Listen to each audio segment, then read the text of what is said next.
Welcome to this caregiver education. The title of this presentation is Send Me an Angel, Building a Strong Foundation of Care.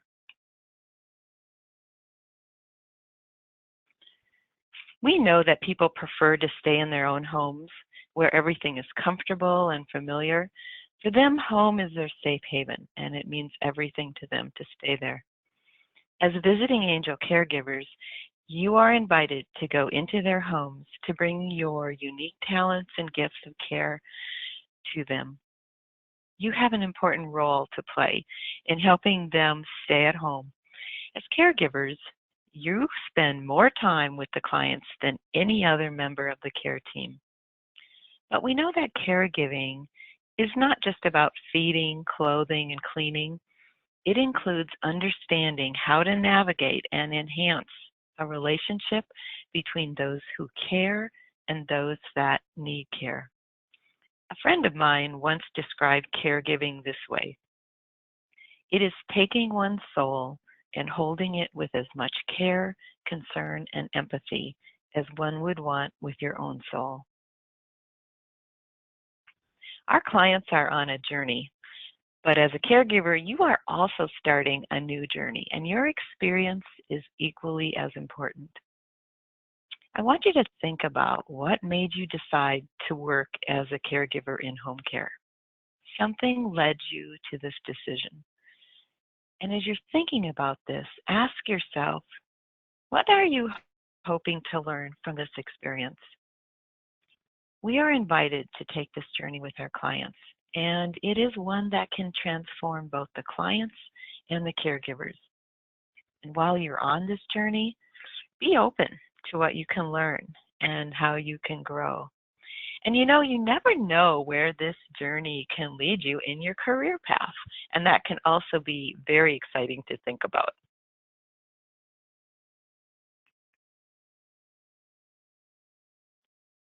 The work you do, the compassionate care you provide is essential. The Dalai Lama said, "Compassion is not religious business, it is human business. It is not luxury, it is essential for our own peace and mental stability. It is essential for human survival."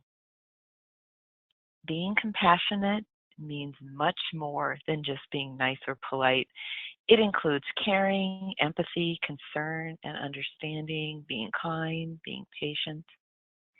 I've always liked the meanings of words, and the origins of the word compassion means to suffer with and walk with someone through a difficult journey.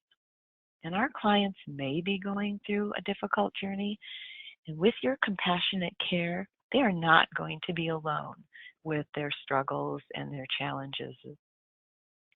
And I also think that compassion does not drain you. It really does enhance you. We want to provide holistic care for our clients and focus on the whole person.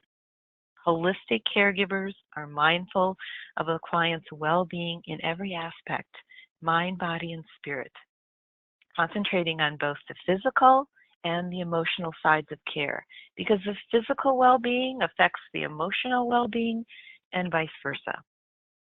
So what are some ways that we provide holistic care? Well, we certainly want to make good eye contact. We want to ask how they're feeling. Try to relax them in a stressful situation. Take a real interest in their lives.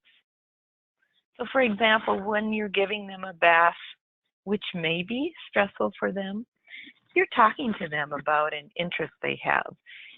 You thank them for the assistance they give you during the bath, even if it's difficult for them to help you very much. You acknowledge their efforts. In that way, you are paying attention to them, mind, body, and spirit. Maya Angelou said, "People will forget what you said. People will forget what you did. People will never forget how you made them feel."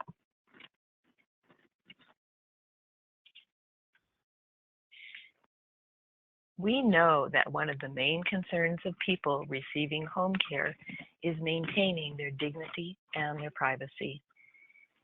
Knowing that this is a concern, we need to help them ease their anxiety over this.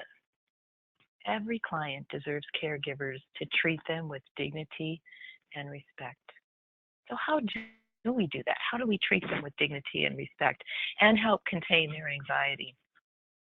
Well, first, take time to get to know your client as a person. Getting to know them promotes dignity. You want to include clients as much as possible in the delivery of their cares.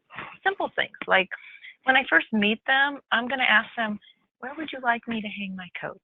Where would you like me to put my bag? Asking permission before you go opening their bedroom drawers looking for their socks. May I open your drawer? May I look in your closet? Small things like that can promote dignity, show respect. You're asking their permission. Clients must also know that their needs and issues are not being discussed with others unrelated to their care.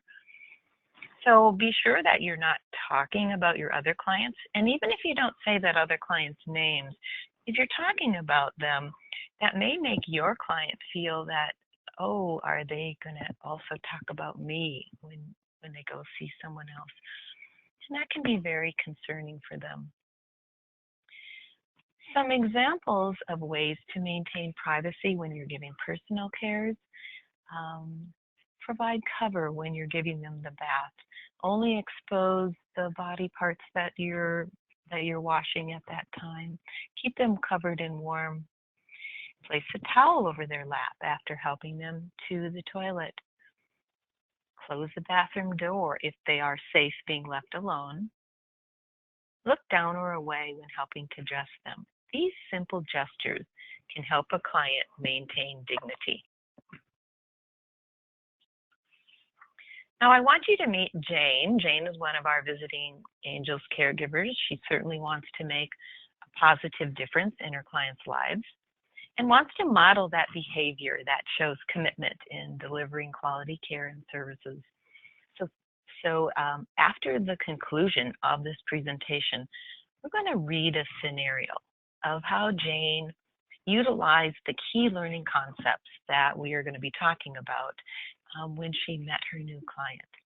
So throughout this presentation, imagine you are beginning a shared journey with a new client. So what are some of the qualities of a visiting angels caregiver? Certainly, we want to show professionalism on the job. And how do we do that? Well, dressing appropriately, speaking well, being punctual, finishing assignments, following the plan of care, and overall being calm and committed to the caregiver experience. Remember, your client's goal is to remain as healthy as possible and stay in their own homes. And your goal is to provide the best care possible to help the clients achieve this. Professionalism, it's not the job you do, it's how you do the job.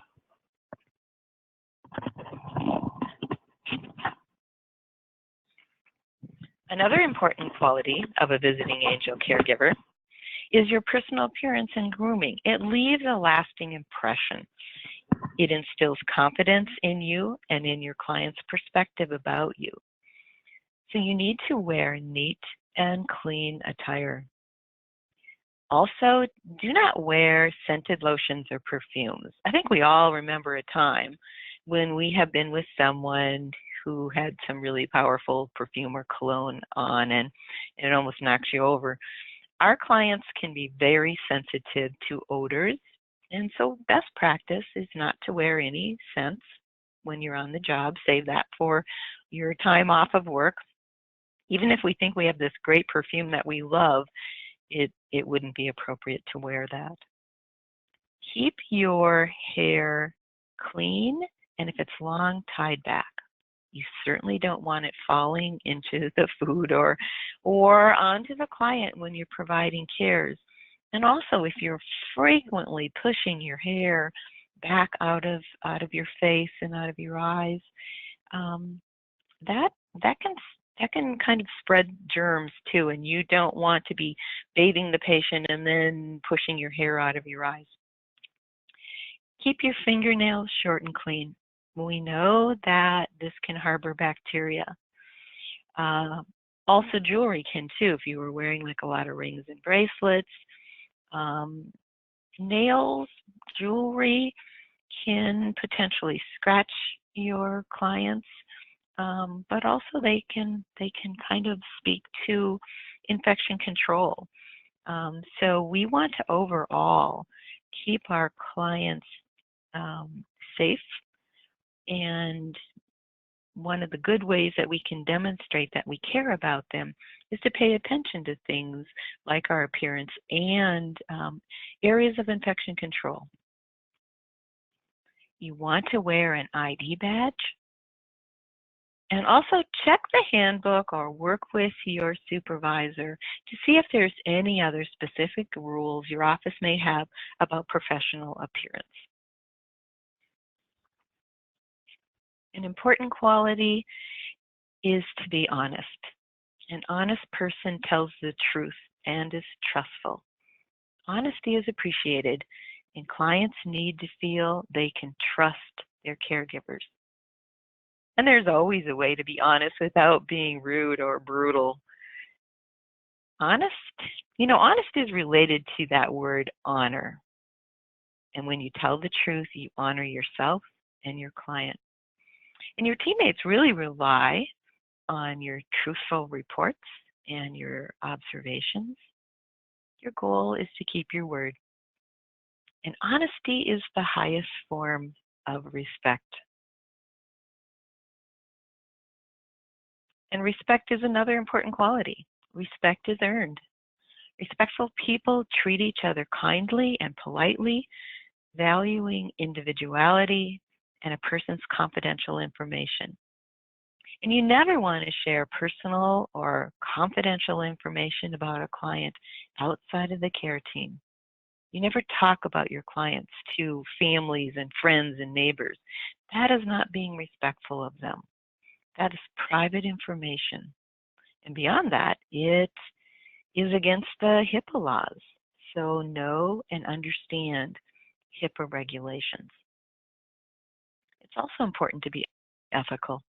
Ethics is understanding what is right and wrong. An ethical person has a sense of duty and responsibility towards others.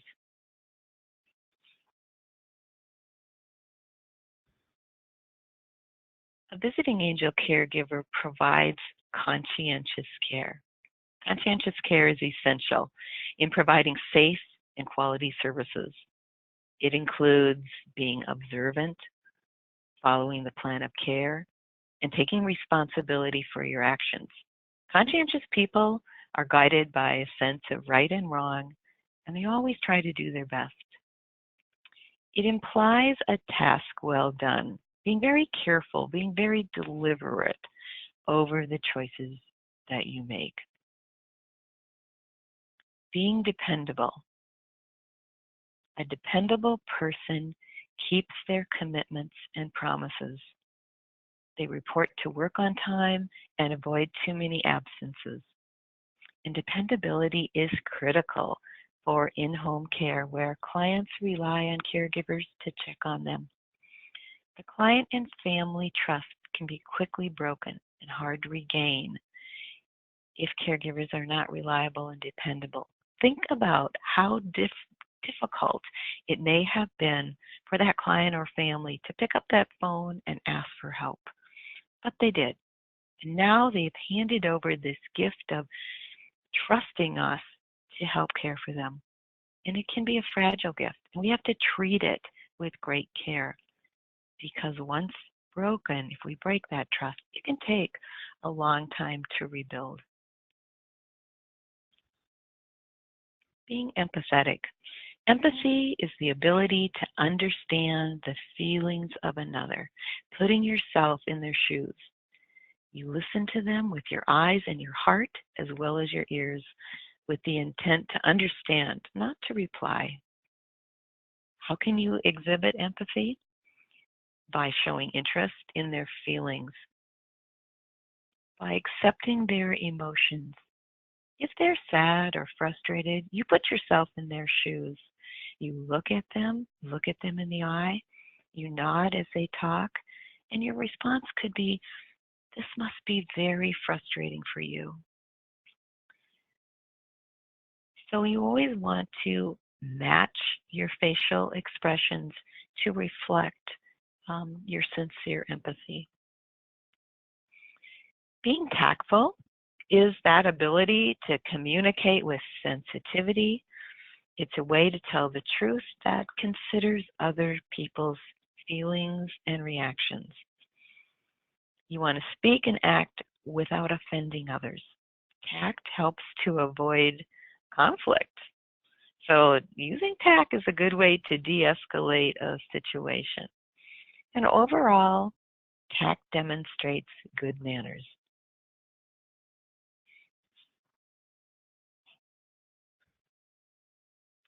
So we all probably know someone we would call charming.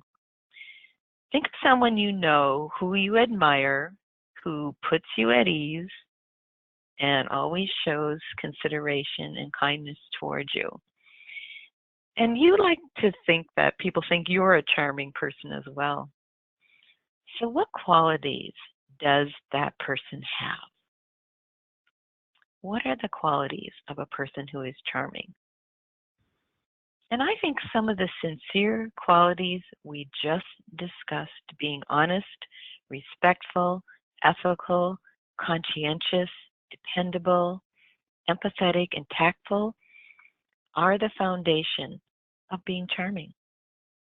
And we're also going to be talking about in this presentation ways to better communicate, provide good customer service, and be culturally sensitive. And all of these areas also rely on these sincere qualities we have discussed.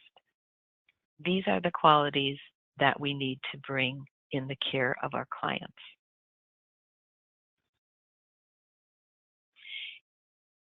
You are now part of a team, Team Angel. And at times in the work that we do, you can sometimes feel alone. You want to remember we work as part of a team and are in this together. And our clients rely on your ability to work as a team.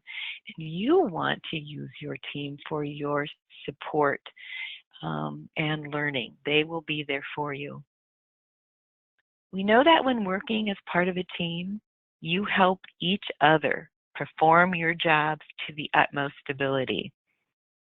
And the better a team works together efficiently and effectively, the better the care is to the client. I have the analogy of a football team. From the huddle to each play, that clear communication is key to the game's success. Everyone on your team, including the clients and the families, must know their part in the care plan to achieve the goals and execute their specific role. And I like this quote from Vesta M. Kelly. She said, "Snowflakes are one of nature's most fragile things, but just look at what they can do when they stick together." As a caregiver on your journey, it's important to feel like you're making a difference. The starfish story is a beautiful way to express making a difference. Let's read it. One day a man was walking along the beach when he noticed a boy picking something up and gently throwing it into the ocean. Approaching the boy, he asked, "What are you doing?" The youth replied, "Throwing starfish back into the ocean. The surf is up and the tide is going out. If I don't throw them back, they'll die." "Son," the man said, "don't you realize there are miles and miles of beach and hundreds of starfish? You can't make a difference." After listening politely, the boy bent down, picked up another starfish, and threw it back into the surf.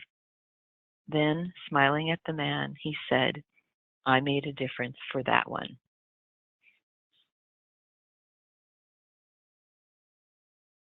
As a caregiver, I also want you to think of yourself as a star thrower. Be a star thrower and know that you have the power to make a difference. The starfish is a classic story of the power within each one of us to make a difference in the lives of others. And at times we may feel alone and small, unable to make any lasting changes. We might ask ourselves, what can I do that would make a difference in the life of another? Remember, we are here for a purpose. And as a caregiver, you can enrich the lives of your clients and make a positive impact in their days.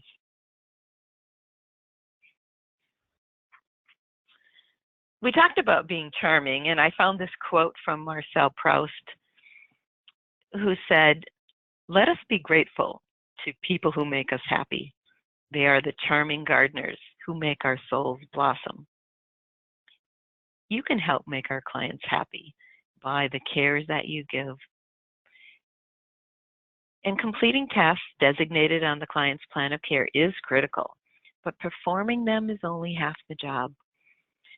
Our actions, our appearance, our observations, and communication set that important foundation for delivering care in a manner that enhances the client's experience and makes a lasting positive impression of you as the caregiver. So you are a caregiver, you are a star thrower, and you're a charming gardener. A lot depends on the small things. Great things are done by a series of small things brought together. Think about some of those extra things you can do for our clients.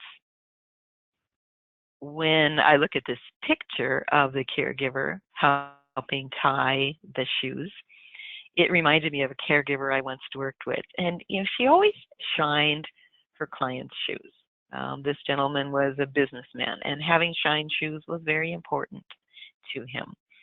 And another lady she cared for always wore tennis shoes with those white cotton laces, and she would remove the laces, clean and dry them, and put them back into the shoes, and they would look like new shoes, and it made her clients so happy. No matter your position at Visiting Angels, you have the opportunity to not only meet our clients' needs, but provide a positive and meaningful experience. The difference between ordinary and extraordinary is that little extra. Never doubt the importance and lasting impression you can make. And now there are a few test questions that cover the areas we just discussed. And you will be going over those questions with your supervisor and able to discuss what we've just covered.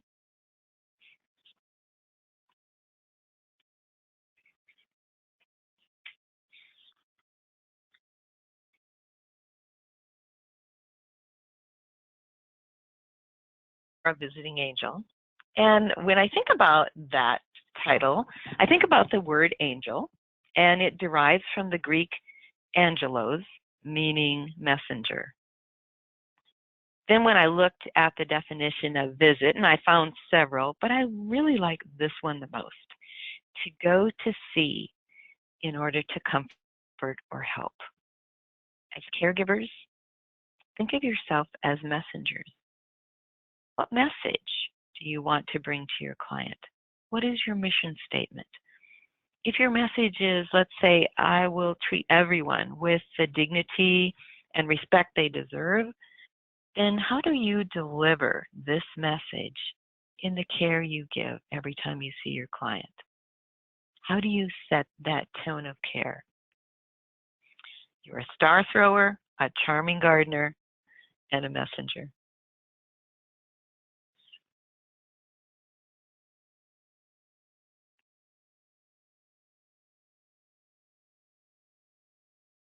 Setting the tone of care. Prior to needing home care services, Your client was probably independent, in charge of his or her life, and made decisions on their own. Now the client needs assistance with the most intimate personal needs, such as bathing and dressing. Try to imagine how your client must feel relinquishing control of the most personal activities to a stranger. I also want you to consider the losses your clients may have already experienced before you met them. What could some of those losses be? Such things as loss of family and friends due to either not being able to get out to see them, people moving away, or loss through death and illness. Loss of socialization, no longer able to attend events or organizations, things that they love to be involved in. Loss of independence. Maybe they've lost their driver's license. That's huge for many people when that happens. Loss of control in some of their choices. Loss of the major role that they played in life.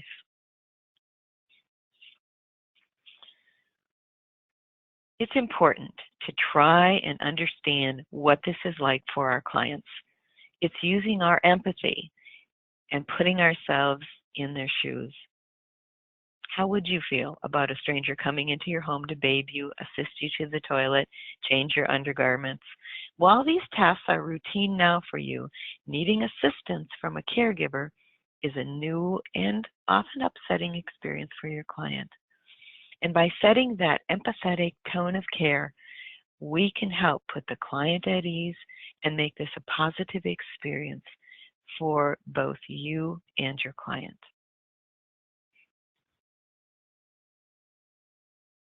We have to remember that Visiting Angels clients are our customers. And when they retain our services, clients expect excellent customer service and care and want to feel valued, respected, and satisfied with our services. You want to make a great impression and provide excellent customer service by following some of these best practices. Act professional. Treat clients with dignity. Set an appropriate tone of care. Show compassion. It's human business. And we've talked about all these bullet points. We are going to be talking more about practicing effective communication and then how we demonstrate good customer service in our body language, our appearance, and our attitudes while following that plan of care.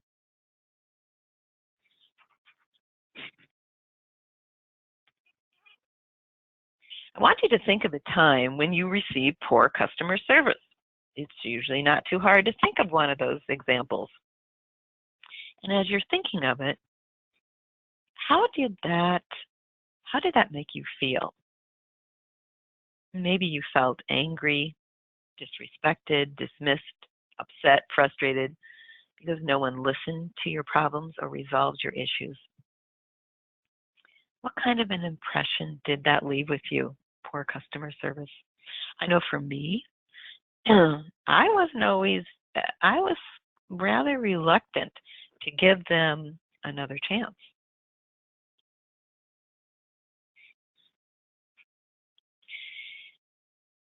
Now think of a time when you received exceptional customer service. Most likely, someone worked above and beyond the norm, making you feel valued.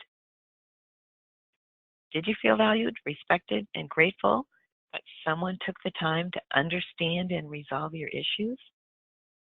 When you received excellent service, what made it memorable? What was that? What did they do to make it memorable? We want to pay attention to that. For me, it was that person who focused on me, sincerely apologized if needed, resolved the problem, and asked if there was anything else they could do to make this better.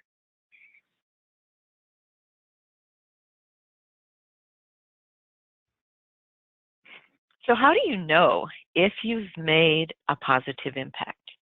Well, at the end of each shift, ask yourself these questions.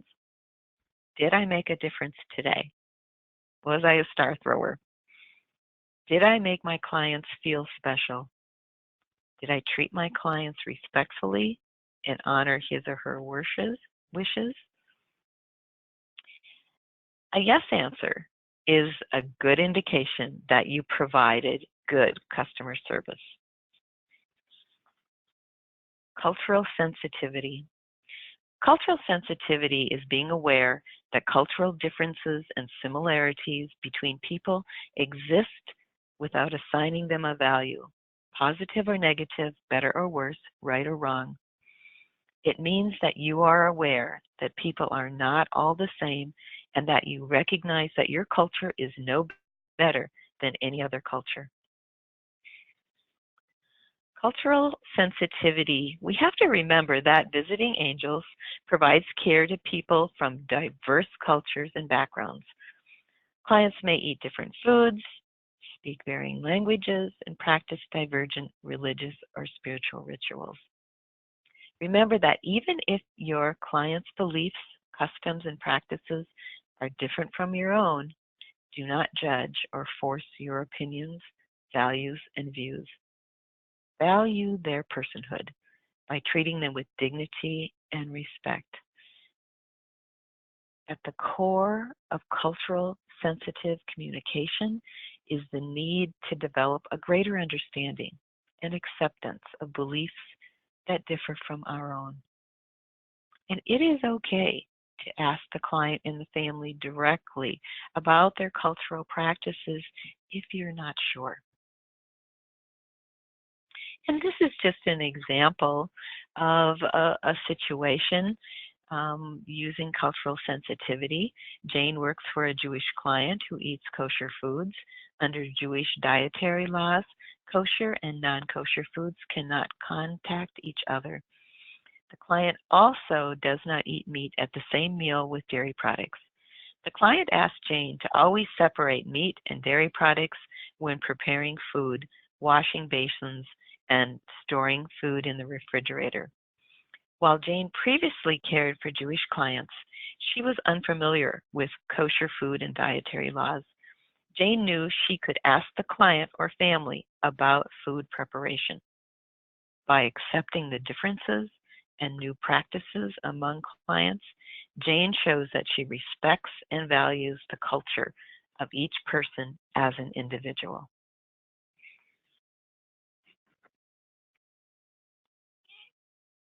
Now let's talk about communication. We know that communication is more than just speaking, it is understanding. By communicating effectively, you are telling your clients that you care about them and you want to make them happy.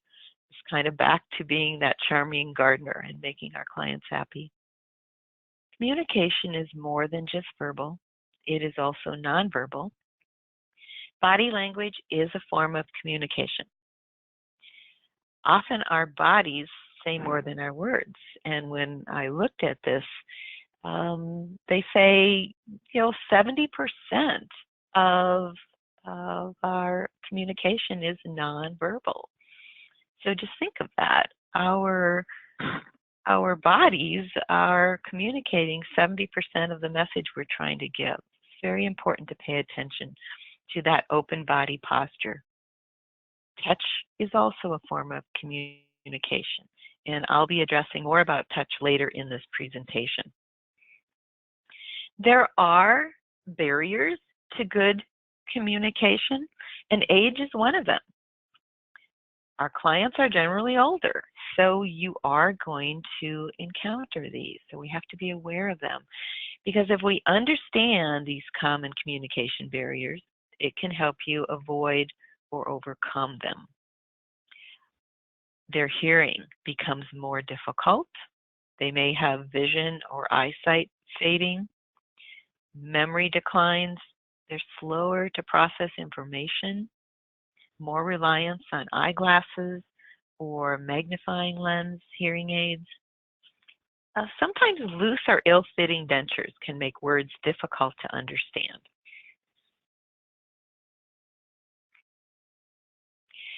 Effective communication establishes trust and builds a strong relationship with your client. So consider some of these following tips so that you can better communicate with clients. You want to maintain eye contact when speaking to clients to show that you're interested and establish that trust. There's nothing worse than when someone's talking to me and their eyes are darting all over the room. It doesn't make me feel like they are concentrating on what I'm saying. And it's kind of a good tip to look at the bridge of that person's nose that you're talking with, relax your muscles, look calmly into their eyes. I know that eye contact can be hard to hold, but we have to be mindful of that. Face your client when speaking. Often people with hearing problems lip read for better understanding. Ensure your client can see your mouth when speaking. Speak clearly, slowly, and loudly. Use short words and sentences if necessary, but be careful not to shout or speak in a patronizing or childish manner. And give your client extra time to speak. Don't rush or interrupt them or finish their sentences. Reduce distractions. Turn off distracting background noise, such as television or radio. Whenever I go home to visit my dad, he always has the TV blaring. I always have to ask him if we could turn it down so we could have a conversation. Be a good listener. So important. Remain neutral. You have to put aside your emotions or personal feelings.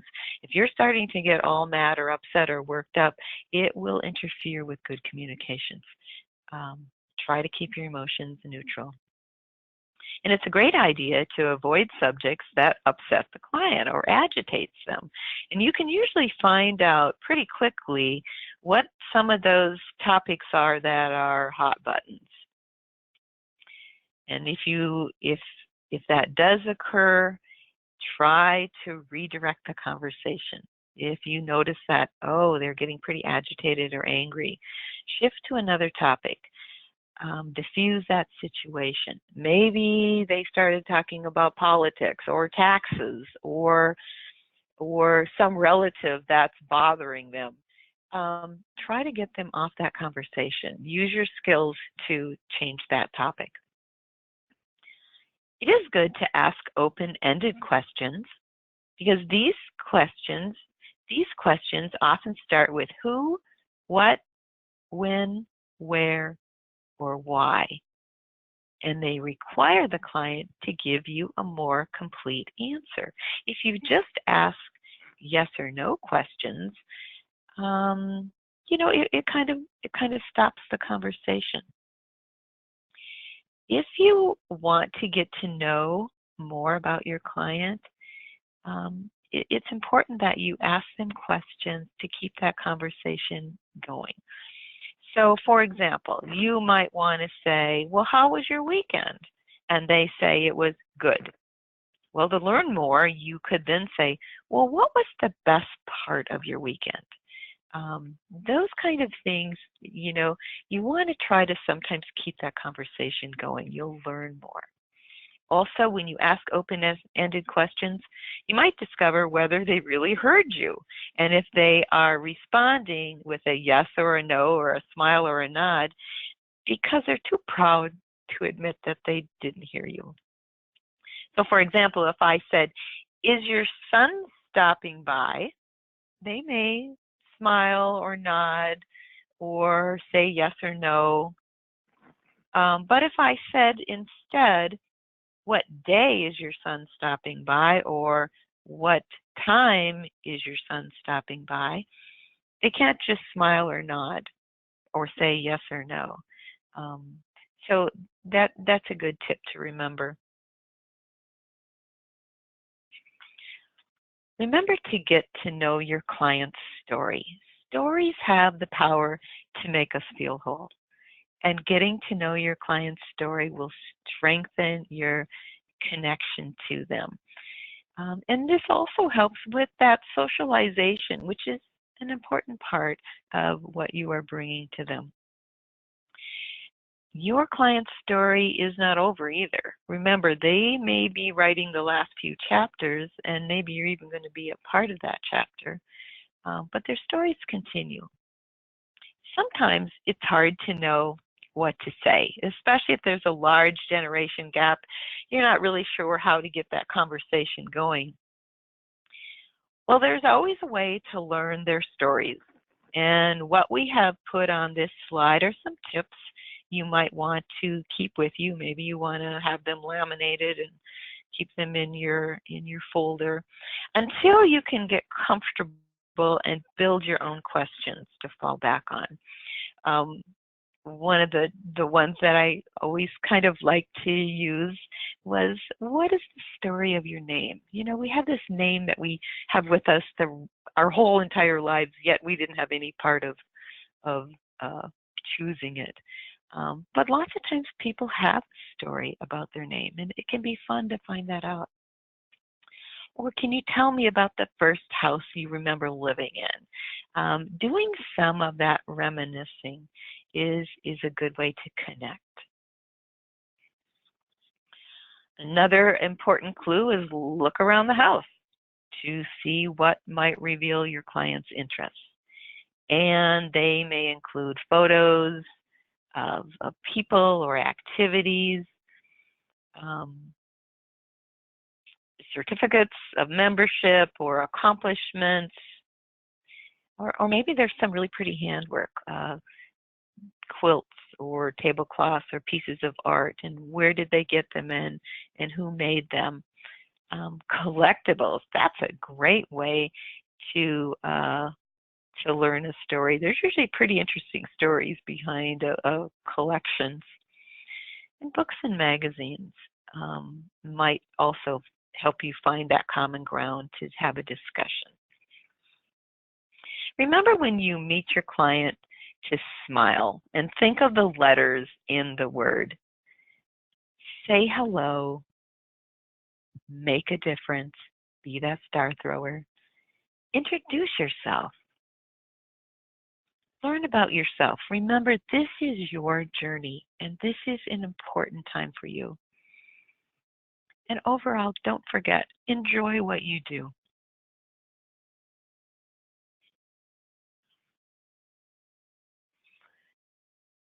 We know that communication is not only verbal, it can be communicated through touch. And touch can communicate a message and a caring intent.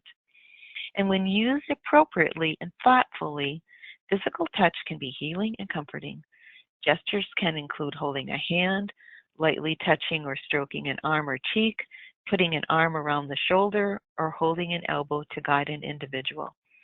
For some people, touch is welcome as it can express warmth and caring.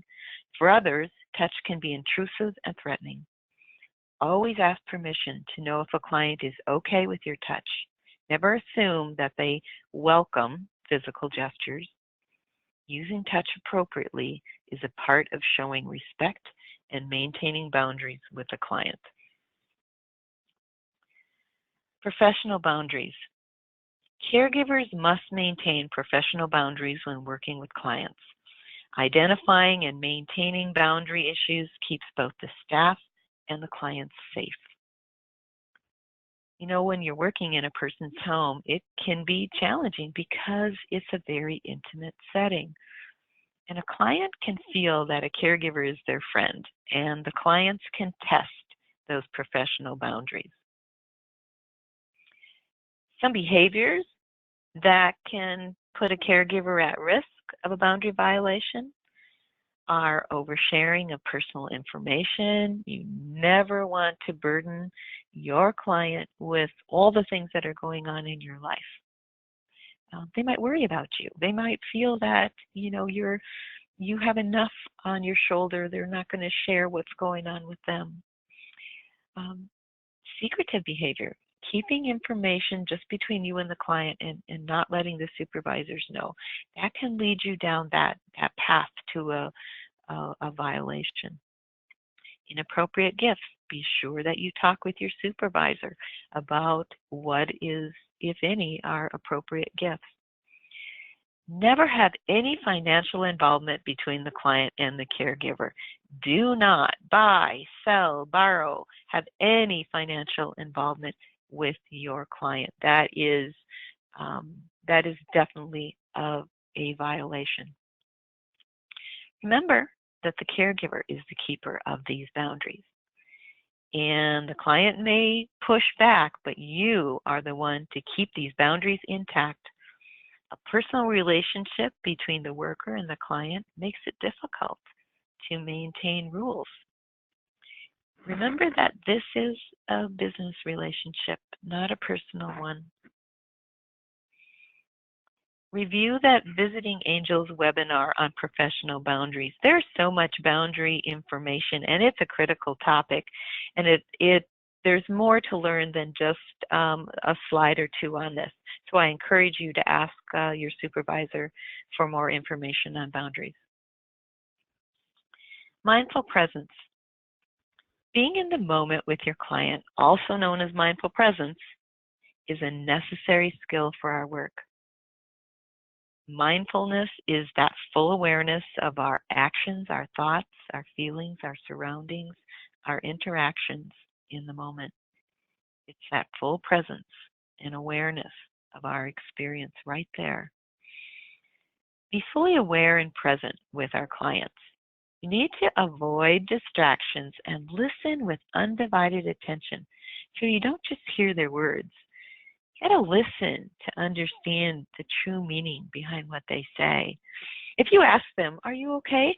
and they're kind of slumped and their face looks really sad, and they say, "Yeah, I'm okay," are they really? It's really looking at their body language, how they're saying that, that you are there with them in the moment. And in a busy world, being present and undistracted by our phones, the technology, and the busyness of our life, it's hard, and we have to make ourselves work on that. Also remember, sometimes when we're with our clients, silence can be golden. Some of us sometimes feel we have to fill every moment with talking, but there are times, and especially if you're mindful of what's happening with your client, that your quiet presence is just what's needed. Remember, your role is caring for the client. They deserve your full attention. Your goal is making that client feel that being with them is the most important thing that happened in their day.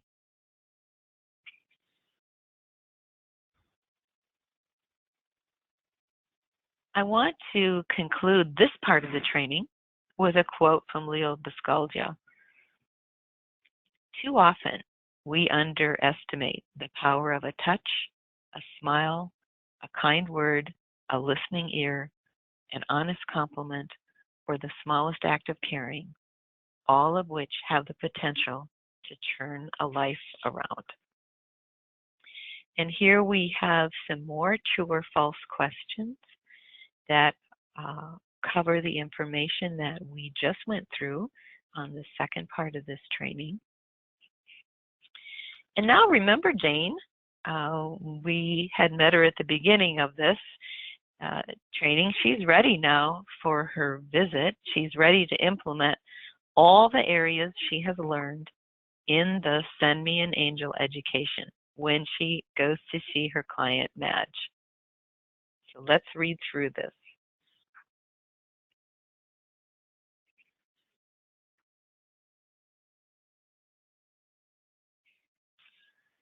When assigned to provide care for a new client, Madge Brown, Jane knew the importance of setting that correct tone of care and building confidence and trust with the client. As Jane prepared for the visit, she tied back her long hair, dressed in neat, clean clothes, and pinned on her Visiting Angel's name badge. She almost sprayed on her favorite perfume, but remembered not to wear any scented lotions or perfumes. She also removed extra rings and bracelets. She reviewed the client's plan of care again to ensure she had all the needed information. Not wanting to be late, Jane departed with plenty of time to arrive promptly at 9 a.m. Ready to start the day, she had filled her gas tank yesterday and charged her cell phone before leaving home. Though feeling a little nervous, Jane was committed to making the initial visit a good day for both her and her client. Today, I will make a difference. When Jane met Mrs. Brown, she looked into her client's eyes and smiled warmly. Jane asked how she would like to be addressed. Mrs. Brown smiled and replied, "Just call me Madge." When conversing, Jane nodded and gave her full attention to Madge to show her engagement. Jane also resisted the temptation to check her cell phone, a habit she was trying to break. Jane reviewed the plans for the day with Madge and asked about her preferences for baths and meals. She discovered that Madge watched a TV show that aired at 11 a.m. every day. "Then we will try not to bathe or vacuum while that show is on," said Jane. Jane also asked Madge how she would like her phone answered if needed. Through these initial interactions and conversations, they started to get to know each other. Jane would build on this knowledge during each visit.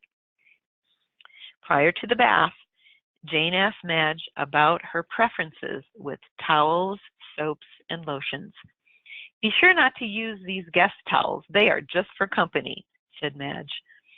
During the bath, Jane ensured Madge remained warm, covering body parts not being washed. Taking a holistic care approach, she talked with Madge about her hobbies and trips. When done bathing Madge, Jane helped dress her in clothes that her client chose prior to the bath.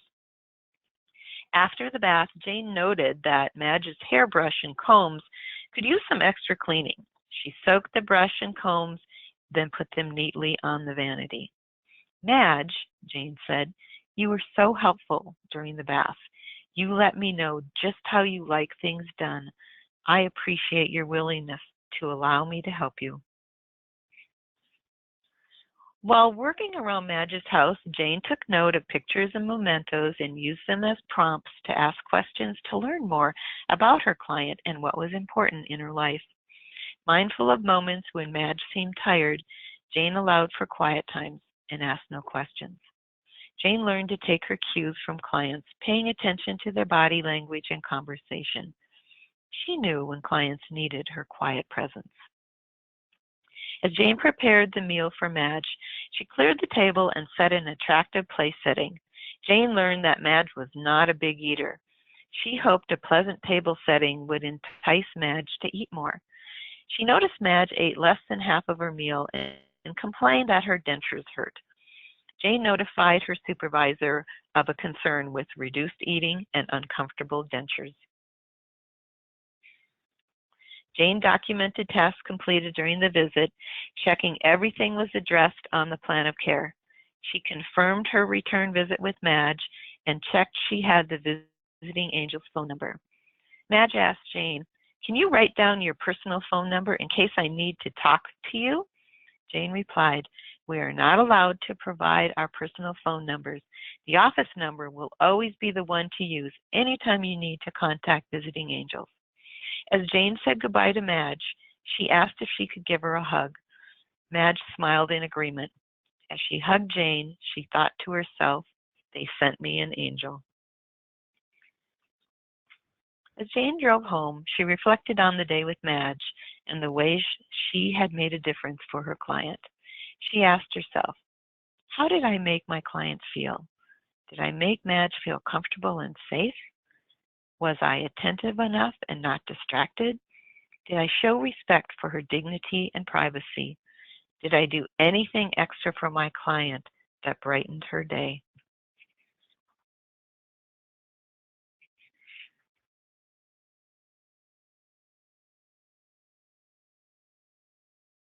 In discussion with your supervisor, think about this.